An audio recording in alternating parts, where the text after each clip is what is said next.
Pam is never far from my mind, obviously. In fact, she's there all the time. And this poem that I'm going to tell you now is about the pair of us, but it was written 4 years ago when I was 83. And it's called The Time of My Life. In a couple of weeks I'll be 83.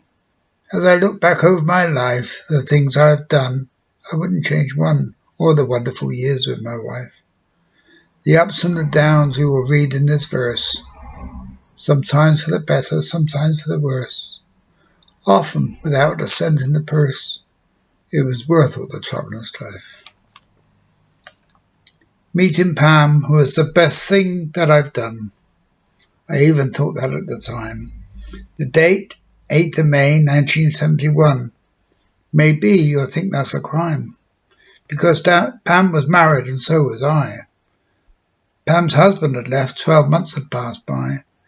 18 months since my wife had drained the bank dry, so I suppose after all it was fine. Pam and her children came with me to stay. The children, there were only 2. In fact, they moved in 3 weeks today. It just seemed the right thing to do. My son got on well. Now he's not on his own. We've moved house so that it's everyone's home. Now as a family, we're never alone. For the rest of our life, that was true. I had my driving school. Pam stayed at home. The children enjoyed their new school. I thought of my life, in my mind, life settling down. I found out it wasn't that cool. My first wife was twisted. She put us through hell. Told so many lies and did it so well. I can't be like her, so I'll never tell. Yes, I'm the one who's the fool. On Pam's 30th birthday, I bought her a car. Pamela had just passed her test. The children all thought their mum was a star, and I must agree she's the best. To help the home budget, she got a small job, making tea twice a day. It's a few extra bob. Her car was then stolen by some teenage yob. Our comments are best left at rest. We moved house in Bristol a couple of times and settled on the A38. Accommodation shop, although I must admit it was in a bit of a state. We worked very hard and soon you could see that Fuller's food store was a good place to be for cold meats and cereals, coffee and tea. Life, though hard work, was just great. We worked from dawn till the sun went down. I don't think we could have done more. On the main thoroughfare with folks passing by, we were not some backstreet corner store.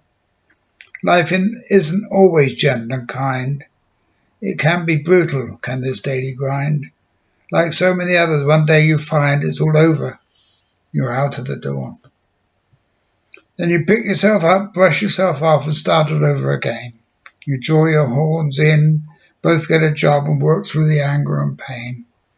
You build a new life by the sweat of your brow. The children strive too, their exams show you how. They've grown, moved on, you're on your own now, but you'll still see them now and again.